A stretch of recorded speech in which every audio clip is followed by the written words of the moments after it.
আপনি এখন স্ক্রিনে যেটা দেখতে পাচ্ছেন এটা না কোনো এলিয়েন স্পেসশিপ আর না কোনো সায়েন্স ফিকশন মুভির অ্যানিমেশন সিন। এটা হলো স্টিভ জবস বা অ্যাপেলের সেই প্রোডাক্ট যেটা কেউ কখনো কিনতে পারবে না। এখন অবাক করা ব্যাপার হলো অ্যাপেলের এই হেডকোয়ার্টারটি তৈরি করতে খরচ হওয়ার কথা ছিল $50 কোটি, অথচ সেখানে খরচের মাত্রা এসে থামে $500 কোটি। তবে কি দুনিয়ার সবচেয়ে বড় বিজনেস কোম্পানির দ্বারা এত বড় ভুল? স্বাভাবিকভাবেই ব্যাপারটা বেশ স্পর্শকাতর, তাই না? তবে এই অ্যাপল পার্কে বেশ কিছু ইন্টারেস্টিং জিনিসও কিন্তু লুকিয়ে আছে। অ্যাপেলের এই হেডকোয়ার্টার 40টা ফুটবল মাঠের সমান, যেটাকে আপনি একটা হাইটেক ফিউচারিস্টিক সিটিও বলতে পারেন, কারণ জীবন ধারণের জন্য প্রায় সব জিনিসই এখানে বিদ্যমান, যেমন খাবারের জন্য ক্যাফেটেরিয়া, সুস্বাস্থ্যের জন্য। ব্যাপার হলো হেডকোয়ার্টারটি মাটির উপরে নয়, তাই যে কোনো বড় ধরনের ভূমিকম্পেরও আশঙ্কা নেই। এমনকি এত বিশাল একটি হেডকোয়ার্টার সম্পূর্ণ নবায়নযোগ্য সোলার সিস্টেম দ্বারা পরিচালিত। 12 মাসের মধ্যে 9 মাসেই না কোনো এসির প্রয়োজন হয়, না কোনো হিটার। কিন্তু কিভাবে? তো বন্ধুরা, মায়াজাল আজকের ভিডিওতে দুনিয়ার সবচাইতে দামি এই বিল্ডিং এর পর্দা উন্মোচন করতে চলেছে। তো চলুন শুরু করা যাক। And we've come up with a design that puts 12,000 people in one building. এটা ছিল স্টিভ জবসের স্বপ্ন, যেটা তিনি 2011 সালে সিটি কাউন্সিলের সামনে বলেছিলেন। কিন্তু এই স্বপ্ন তার ছিল 2004 সাল থেকেই। মূলত তিনি তার কর্মচারীদেরকে এমন একটা পরিবেশ দিতে চাচ্ছিলেন যেখানে পরিবেশ আর বিল্ডিং এর মাঝখানে কোনো ক্রস লাইন থাকবে না। নিজের তৈরিকৃত প্রোডাক্টসের মতো সে এমন একটা হেডকোয়ার্টার বানাতে চেয়েছিল যেটা আগামী কয়েক দশক পর্যন্ত পরবর্তী কোম্পানিগুলোকে ইন্সপায়ার করতে পারবে, এবং জবস সেটা করেও দেখিয়েছেন তার জীবনের শেষ কিছু সময়ে। তবে তিনি তার স্বপ্নকে সত্যি হতে দেখে যেতে পারেননি। অক্টোবর 2011 সালে অ্যাপলকে টিম কুকের কাছে হস্তান্তর করে তিনি পৃথিবী থেকে বিদায় নেন। কিন্তু অবাক করা বিষয় হলো, এই ক্যাম্পাসটি তৈরি করার পূর্বে সে $50 কোটি খরচের একটা অনুমান করলেও 8 বছর পর ক্যাম্পাসটি যখন পুরোপুরিভাবে তৈরি হয়ে যায় তখন এর খরচের মাত্রা গিয়ে দাঁড়ায় $5 বিলিয়ন, অর্থাৎ $500 কোটি। কিন্তু আরও ইন্টারেস্টিং ব্যাপার হলো 2008 সালে এই টাকাটা অ্যাপলের টোটাল ক্যাশ রিজার্ভের 2% ছিল, আর বর্তমানে এই টাকাটা তাদের কাছে অতি নগণ্য। কারণ অ্যাপেল বর্তমানে $2.08 ট্রিলিয়ন সাথে সাথে দুনিয়ার সকল বিলিয়নার্সদেরকেও পেছনে ফেলে দিয়েছে। ক্যাম্পাসের ব্যাপারে বলতে গেলে বলতে হয়, অ্যাপেল প্রথমে একটা নতুন জায়গা কেনে বেশ কম দামে, এবং তাদের প্রতিযোগীদের থেকে কিছুটা আড়ালে থাকার জন্য তারা নিজেদের পরিচয় গোপন রেখেই এই জায়গাটা কেনার পরেও তাদেরকে এই জায়গার জন্য গুনতে হয়েছে $160 মিলিয়ন।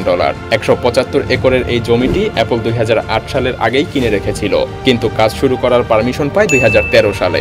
আর এই বিল্ডিং এর দায়িত্বে ছিলেন দুনিয়ার সবচেয়ে বড় আর্কিটেক্ট নরম্যান ফস্টার, যিনি এমন আর এমন সব আর্কিটেকচার পৃথিবীকে উপহার দিয়েছেন।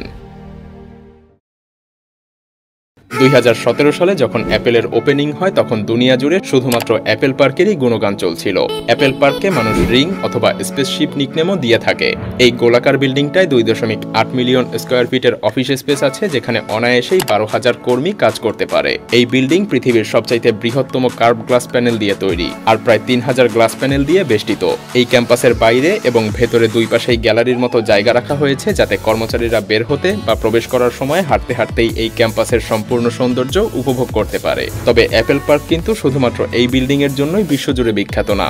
এই ক্যাম্পাসে 3 লাখ স্কোয়ার ফুটের 2টা রিসার্চ ডেভেলপমেন্ট বিল্ডিংও রয়েছে, যেখানে 2000 জন কর্মী একসাথে কাজ করে। সেই সাথে অ্যাপেল তার কর্মচারীদের ফিটনেসের কথা চিন্তা করে বানিয়েছে 1 লাখ স্কোয়ার ফিটের একটি ওয়েলনেস সেন্টার, যেখানে ইয়োগা থেকে শুরু করে সব ধরনের লেটেস্ট ফিটনেস মেশিন রয়েছে। সেই সাথে এখানে রয়েছে একটি ভিজিটিং বিল্ডিং, আন্ডারগ্রাউন্ড পার্কিং এবং অডিটোরিয়াম। ভিডিওর শুরুতে আমরা বলেছিলাম অ্যাপেলের এই বিল্ডিংটি কিন্তু মাটির উপরে দাঁড়ানো নয়। তো এখন প্রশ্ন হলো, মাটি নয় তাহলে কি 12,000 এমপ্লয়ি নিয়ে এটা হাওয়ায় ভেসে আছে? না, অ্যাপেল কোম্পানি এখনো সেই প্রযুক্তির ছোঁয়া পায়নি। এই বিল্ডিংটি বানানো হয়েছে বেজ আইসোলেশন টেকনোলজি দিয়ে, অর্থাৎ এই বিল্ডিংটি 692টি স্টেইনলেস স্টিল প্লেটের উপরে দাঁড়িয়ে আছে, যা অনেকটা এভাবে কাজ করে। তার মানে পুরো বিল্ডিং এই প্লেটসগুলোর উপরে দাঁড়িয়ে থাকে, আর যা কিনা যে কোনো প্রাকৃতিক বিপর্যয়ের সময় 4 ফিট পর্যন্ত কোনো ক্ষয়ক্ষতি ছাড়াই যে কোনো ডিরেকশনে মুভ করতে পারে। শুধু তাই নয়, এই প্রযুক্তি এতটাই কার্যকরী যে প্রায় 8-এর বেশি ম্যাগনিটিউড ঝটকাকেও সহজে নিয়ে নিতে পারে। আর অ্যাপেলের এই বিশাল ক্যাম্পাসকে সুরক্ষিত রাখতে স্টিভ জবস নিজেই এটাকে পছন্দ করেছিলেন। তবে জাপানের এই প্রযুক্তিটি শুধুমাত্র অ্যাপেলের মেইন বিল্ডিং না, বরং অ্যাপেল পার্কের অডিটোরিয়াম, যাকে স্টিভ জবস থিয়েটার বলতো, সেখানেও ব্যবহার করা হয়েছে। এই অডিটোরিয়ামটি স্পিকারবিহীন 155 ফিট জায়গার উপরে মেটালিক কার্বন ফাইবার দিয়ে তৈরি করা হয়েছে। একসাথে 1000 লোক ধারণ করার পরেও পুরো জায়গাটাকে আপনার খালি বলেই মনে হবে না। অ্যাপেলের কাছে কোনো জাদুবিদ্যা নেই যার ফলে এমনটা মনে হয়। আসলে থিয়েটারের আসল রূপ গ্রাউন্ড ফ্লোরে, উপরে শুধু এই কাচের দেয়াল। সিঁড়ি বা লিফট ইউজ করে নিচে যাওয়ার পরে লবি দেখা যায়, যেখানে রয়েছে স্টিভ জবস থিয়েটার। এখানে 1000 মানুষ একসাথে বসতে পারে। এখানকার প্রতিটা লেদার চেয়ারের দাম $14,000। শুধুমাত্র এটাই না, অ্যাপেল পার্কের প্রতিটা জিনিসই অনেক দামি। এমনকি তাদের কাছে পিৎজা রাখার জন্য নিজস্ব পিৎজা বক্সও আছে। কিন্তু অ্যাপেল পার্কের সবচেয়ে বড় ইন্টারেস্টিং জিনিস কি তাহলে? আসলে এটার নামেই সেই ইন্টারেস্টিং জিনিসটি লুকিয়ে আছে, মানে অ্যাপেল পার্ক। এটা আসলে একটা পার্ক।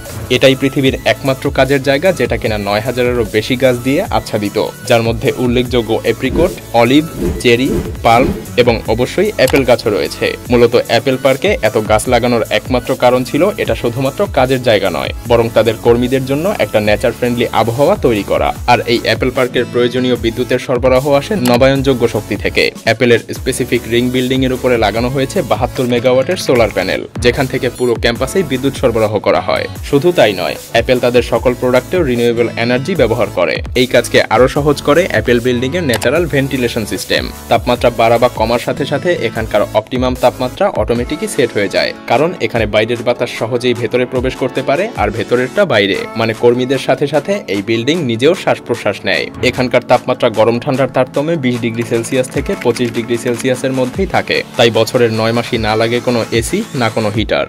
অ্যাপেল গার্ডেনের ক্যাফেটেরিয়া এত বড় যে এখানে একসাথে 4000 লোক ফুড এনজয় করতে পারবে কোনো গ্লাসের মধ্যে আবদ্ধ না হয়ে, বরং তারা ফুড এনজয় করবে নেচারকে উপভোগ করতে করতে। এছাড়াও এখানে রয়েছে 3.2 কিলোমিটার রানিং পাথ, 1000 সাইকেল, এমনকি এখানে আন্ডারগ্রাউন্ড পার্কিং সিস্টেমও রয়েছে, যেখানে 14000 গাড়ি পার্ক করা যায় যাতে করে বাইরের সৌন্দর্য নষ্ট না হয়। আরও রয়েছে একটা ইয়োগা সেন্টার এবং 2টা ফিটনেস সেন্টার। সেই সাথে ক্যাম্পাসের সৌন্দর্য আরও বাড়ানোর জন্য এর সেন্টারে রয়েছে রংধনুর মতো একটি স্থাপনা। এই রংধনুর কালার অ্যাপেলের পুরনো লোগোর মতোই ইউজ করা হয়েছে।